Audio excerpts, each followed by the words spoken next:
మీ ఎలాంటి వ్యాపార ప్రకటనలకైనా వెంటనే మా ఛానల్ సంప్రదించండి. నమస్కారం గురు. నమస్కారం మణికంఠ గారు. గురుగారు, ఒక మనిషి సాధారణంగా సక్సెస్ సాధించాలంటే అతని ఫీలింగ్స్, ఎమోషన్స్, కోరికలు అన్నీ తన ఆధీనంలో ఉంటే మాత్రమే ఏ మనిషి అయినా సక్సెస్ సాధించగలడు. సో ప్రస్తుత కాలం చూస్తున్నాం, కామ కోరికలు ఎక్కువైపోయి అదుపు తప్పిన వాళ్ళు చాలామంది ఉన్నారు. ఈవెన్ చాలా చిన్న ఏజ్ వాళ్ళు కూడా ఈ మొబైల్ అడిక్షన్ బారిన పడి ఎక్కువగా ఆ కామ కోరికల్లోకి వెళ్ళిపోతున్నారు. అసలు ఈ కామ కోరికల్ని ఎలా అదుపులో పెట్టుకోవాలి గురుగారు? శాస్త్రం ఏం చెప్తుంది దీన్ని బట్టి? అలాగే ఇప్పుడు చాలామంది ఈ అధికంగా కామాను బారిన పడి కొన్ని అఘాయిత్యాలు చేస్తున్నారు ఆడవాళ్ళ మీద. అసలు వీళ్ళకి ఇంకో జన్మంటూ ఉంటే కనుక వీళ్ళు ఎలా పడతారు? గరుడ పురాణంలో వీళ్ళకి ఎలాంటి శిక్షలు ఉంటాయి గురుగారు? తప్పకుండా. ఇప్పుడు కామాతురాణం నా లజ్జాన భయం అన్నారు. కామంతో కళ్ళు మూసుకునేటికి అక్కడ సిగ్గుండదు, శరముండదు, భయము ఉండదు. అందువలన ఇది తల్లిదండ్రుల భయము, గురువుల భయము ఇవే ఉండవు. వాడు ఇష్టం వచ్చినట్టుగా వాడు ప్రవర్తిస్తాడు. కామం అనేటటువంటిది మనకి మనిషి శరీరంలో 64 ప్రవృత్తుల్లో 64 ప్రొపెన్సిటీస్లో అదొకటి. కామక్రోధలోపమోహ మదమాత్సర్యాలన్నింటినీ కూడా అదుపులో పెట్టుకోవాలి. ప్రయత్నపూర్వకంగా ఆ అదుపులో పెట్టుకోవాలి. దాని అంతకది అవ్వదు. ఇప్పుడు చిన్న పిల్లోడిని కనుక చూసుకున్నట్లయితే 6 నెలల పిల్లోడిని వాడు బెడ్ మీద పడుకున్నవాడిని చూడండి, వాడు బుడింగ్మని లెగుస్తుంది. వాడి పురుషాంగం పాస్ పోస్తున్నప్పుడు ఇలా స్ట్రైట్గా నిలబడుతుంది 90 డిగ్రీస్లో. అంటే ఆ వయసు నుంచి వాడికి కామం అనేటటువంటిది ఉంటుంది. ఇంకో గంటలో చచ్చిపోతాడు అనుకునే ముసలివాడిని కూడా చూసుకోండి. తీసుకున్నప్పుడు వాడు కళ్ళల్లో ఒక అందమైన ఆడపిల్లని అక్కడి నుంచో పెడితే ఆ కళలు చచ్చిపోతున్నాను రా బాబు అనే భయం లేకుండా ఆ కళల్లో మెరుపు కనబడుతుంది. ఇది ప్రాక్టికల్గా మన సైంటిస్టులు ఇవి ప్రూవ్ చేశారు. కాబట్టి కామానికి అంత బలం అన్నమాట. ఏమన్నాడు? జ్ఞానినామపి చేతాంసి దేవి భగవతి సా బలాదాకృష్య మహామాయా ప్రయచ్చతి. జ్ఞానుల్ని సైతము మోహంలోకి పడేస్తుంది మహామాయ. కాబట్టి ఒక మనిషి మీరు అన్నట్టుగా ఒక సక్సెస్ రావాలి అంటే ఒక వృత్తిలో అర్జునుల వారిలాగా ఉండాలి.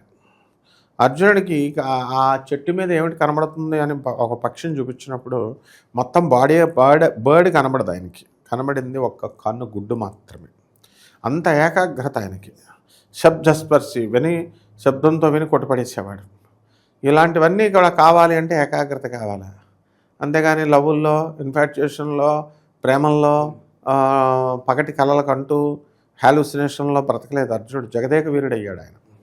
అంటే ఒక పని సక్సెస్ఫుల్ కావాలంటే ప్రతి మనిషి అర్జునుడు చేసిన విధానంలో వెళ్ళాలి. ముఖ్యంగా ఈ కామం అలా ఉండదు.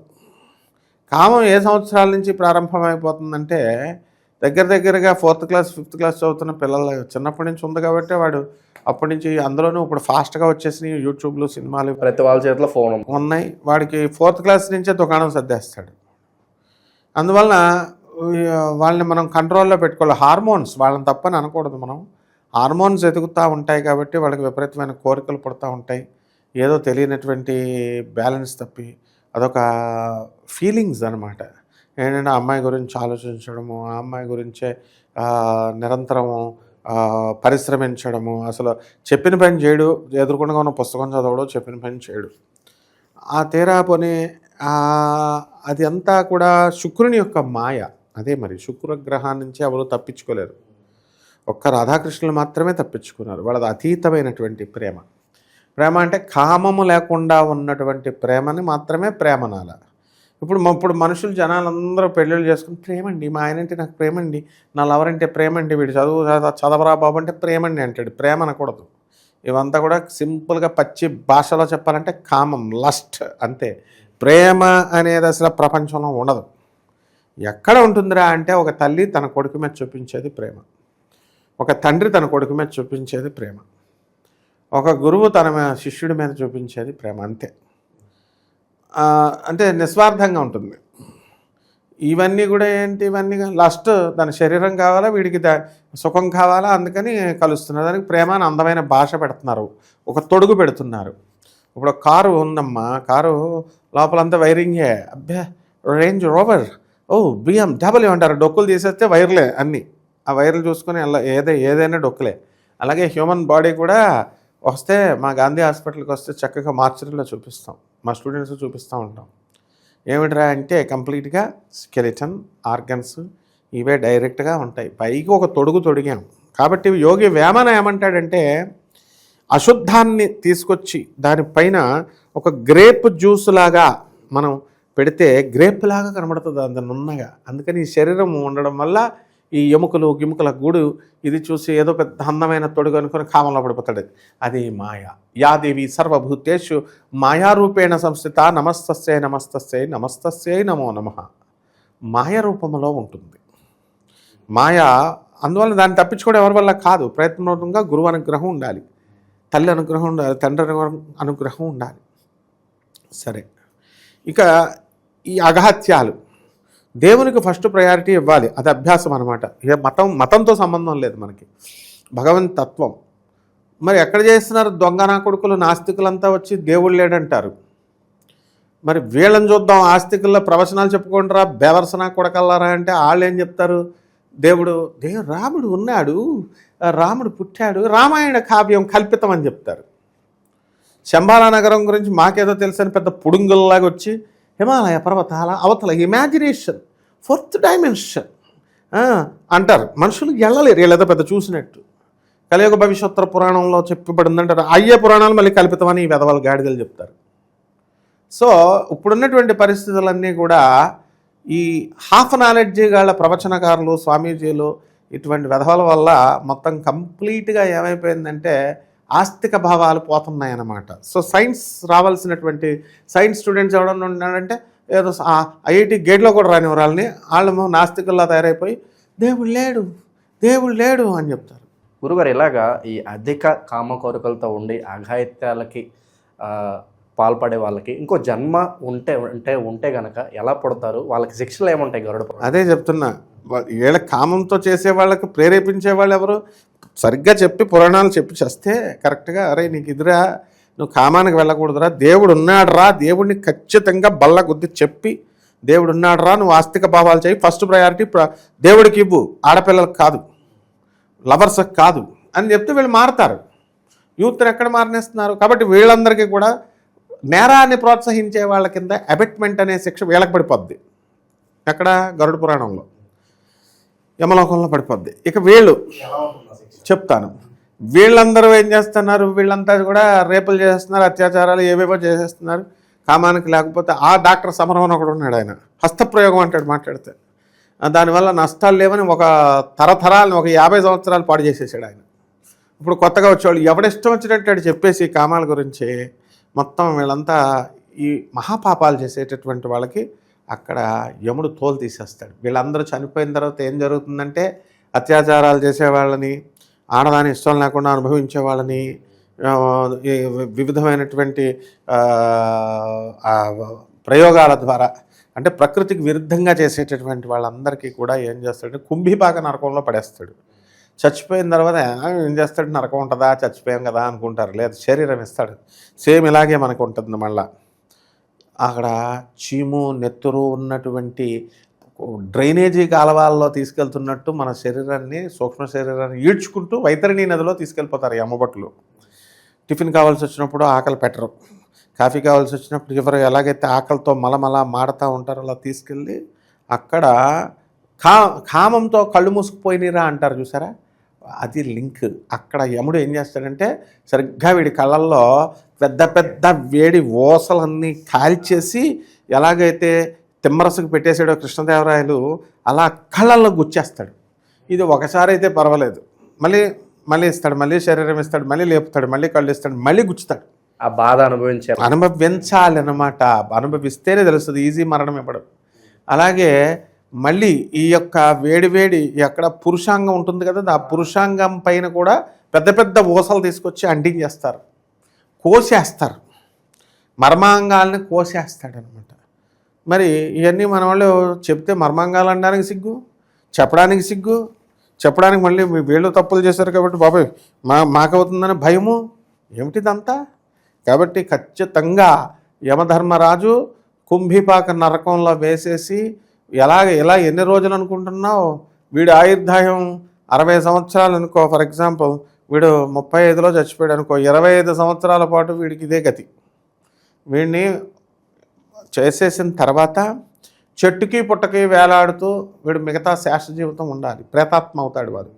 ఆ ప్రేతాత్మ అయిన తర్వాత వీడు ఏం చేస్తాడు రా అంటే మంచినీళ్ళు తాగాతే నీళ్ళు శరీరం లేదు, నీళ్ళు ఉండవు అక్కడ. ఆకలేస్తుంది, మనకు అన్నం ఉండదు. అప్పుడు మన పరిస్థితి ఏంటి? ఒకరోజు 2 రోజులు అయితే పర్లేదు, నెలలైనా సరే అక్కడ చావు లేదు కానీ బాధ ఉంటుంది. దాన్ని ఆత్మక్షోభ అంటారు. అంటే ఆకలి వేస్తుంది బాగా, తినడానికి శరీరం లేదు.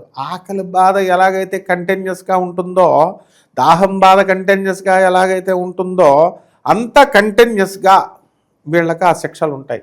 అండ్ యముడు సమవర్తి, చాలా ధర్మాత్ముడు ఆయన. ఈ శిక్షలు వేసేవాడు చిత్రగుప్తుడు అనుకుంటారు, కాదు, శనీశ్వరుడు దగ్గరుండి వేపిస్తాడు. అందుకే ఏలినాడు శని, అర్ధాష్టమ శని, అష్టమ శని అంటారు. కాబట్టి ఇలా మర్మాంగాలని అన్నిటిని కోసేసి కాల్చేసి నెక్స్ట్ జన్మలో ఇది శిక్షలు కొంతకాలం పాటు. తర్వాత ఆ ఆయుర్దాయం, బ్రహ్మదేవుడు ఇచ్చినటువంటి ఆయుర్దాయం మిగతా పూర్తయ్యేదాకా 60 సంవత్సరాలు, అంటే మిగతా 35 సంవత్సరాలు, 35లో చచ్చిపోయాడు కాబట్టి 25 సంవత్సరాలు ఈ శిక్షలు. తర్వాత మళ్ళీ ఆత్మ పుట్టాలి, జన్మ పుట్టాలి. అక్కడ ఎలా పుట్టిస్తాడు అంటే గుడ్డివాడిగా పుట్టిస్తాడు. ఎందువల్లంటే ఈ కామం వల్ల కళ్ళు మూసుకుపోయినాయి కాబట్టి ఇంకా బతకరా మొత్తం అంతా అని చెప్పేసి కళ్ళు లేకుండా చేస్తాడనమాట. ఇంకా అనేకమైనటువంటి శిక్షలు గరుడ పురాణంలో చెప్పబడి ఉన్నాయి. తప్పకుండా మనం ఒక్కొక్క శిక్షకి, ఒక్కొక్క తప్పుకి ఒక్కొక్క శిక్ష వేయడం అనేది ఉంది. ఇక్కడ రాజకీయ నాయకుల సిఫార్సులు, తెలిసిన వాళ్ళ సిఫార్సులతో వెళ్తారు దేవాలయ దర్శనాలకి వాటికి. అక్కడ ఆ సిఫార్సులు ఏమి ఉండవు అనమాట యముడి దగ్గర. సిఫార్సు చేయడానికి వచ్చినాడు కూడా తోలు తీసేస్తాడనమాట యముడు. అంత భయంకరంగా ఉంటుంది, అసలు మస్తు ఉంటుంది. కాబట్టి ఇది ఎలాగైతే గల్ఫ్ కంట్రీస్లో మనకి రేప్ చేశాడు, అత్యాచారం చేశాడంటే పురుషాంగాన్ని తల నరికేయడం, పురుషాంగాన్నే నరికేస్తారు. అంత దారుణమైనటువంటి శిక్షలు ఈ యొక్క నరకంలో ఉంటుంది నాయన. గురుగారు, అలాగే స్టూడెంట్స్కి ఉపయోగపడేది కూడా మనం ఏదైనా చెప్దాం గురుగారు. ఒక స్టూడెంట్ ఉన్నాడు, అతను బాగా డెవలప్ అవ్వాలనుకుంటున్నాడు. అన్ఫార్చునేట్లీ ఈ కామ కోరికలు ఎక్కువైపోయి పార్న్ అడిక్షన్ దీని వాడిని పడ్డారు. మరి ఏంటి దాని నుంచి ఎలా బయటికి రావాలి? ఎక్కువగా ఎటువంటి పరిహారాలు చేసుకోవాలి? ఏదన్నా మంత్రాలు ఏమన్నా ఉంటుందా? ఏంటి దీనికి థెరపీ అంటే ఏం చెప్తారు గురుగారు? ముందు ఏం చేయాలంటే వీడు మారాలనుకుంటే 1 నిమిషంలో మారుతాడు. వీడు అలా తయారవడానికి కారణం తల్లిదండ్రులే. ఈ పిల్లల ముందు సరసాలు ఆడుకునేటటువంటి వాళ్ళు తల్లిదండ్రులు అవనివ్వండి, బంధువులు అవనివ్వండి. అలాగే అసలే హీరోయిన్లు బికినీలు వేసేసుకొని వచ్చేస్తున్నారు అక్కడ. ఇవన్నీ సినిమాలు. ఒకప్పుడు సినిమాల్లో చక్కగా చీర కట్టుకునేవారు. ఇక సినిమాలు ఇన్ఫ్లుయెన్స్ ఉందంటే రోడ్డు మీద కూడా బికినీలు వేసుకొని తిరిగేస్తున్నారు జనాలంతా, మామూలు డ్రెస్సులు, టెంప్టింగ్ డ్రెస్సులు. ఇవన్నీ చూసి స్టూడెంట్ పాడైపోవడంలో తప్పేం లేదు. మరి అందుకని పార్న్ వీడియోస్ నెట్ రెడీగా ఉంది, వాడి చేతిలో వచ్చేసింది. వీడు ప్రయత్నపూర్వకంగా మానుకోవాలి. కామాన్ని జయించడం అంత ఈజీ కాదు. అంటే దైవ సాధన, యోగా, మెడిటేషన్ ఇలాంటి ప్రాసెస్ల ద్వారా వెళ్ళాలి. ఎక్కువగా ఎవరిని ఆరాధిస్తే బాగుంటుందంటారు? కొంచెం ఆ కంట్రోల్లో ఉండాలంటే మనం ఠాకూర్ మహారాజ్, రామకృష్ణ పరమహంస, స్వామి వివేకానందుడిని ఆరాధించాలి. ఆయన సాహిత్యాన్ని చదవాలి. ఠాకూర్ అంటాం, రామకృష్ణ పరమహంస మానవుడు కాదు, ఆయన సాక్షాత్తు దేవుడు. ఆయన ఠాకూర్ అంటాము బెంగాల్లో.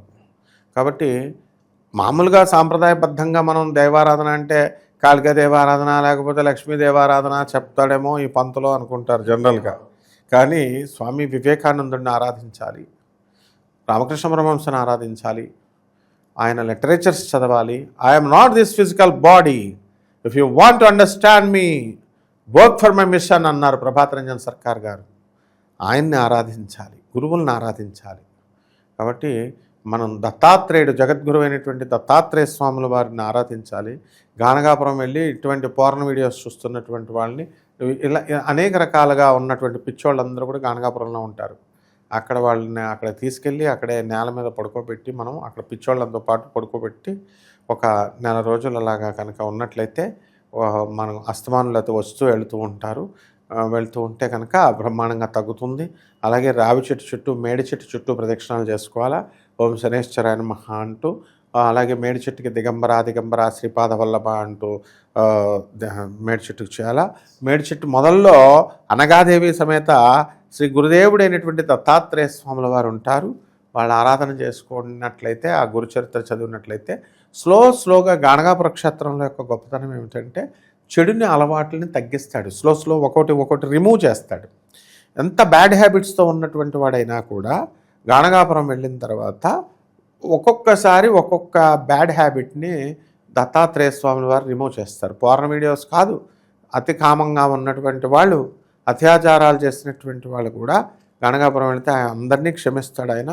క్షమించి స్లోగా ఒక్కొక్క బ్యాడ్ హ్యాబిట్ని కట్ చేసుకుని, గురువు కాబట్టి ఆయన ఎలాగైతే స్కేల్ పెట్టి కొట్టి తగ్గిస్తాడో ఆ విధంగా చేస్తారు. అందువలన మేడి చెట్టును ఆరాధించాలి, గురుస్థానంలో గురు చరిత్రను పారాయణ చేసుకుంటే సరిపోతుంది. ఓవరాల్గా ఈ కామ కోరికల మీద అసలు దీని రూట్ కాజ్ ఏంటి, ఎటువంటి పరిహారాలు చేసుకోవాలి, అద్భుతంగా వివరించారు గురుగారు. ధన్యవాదాలు. ధన్యవాదాలు.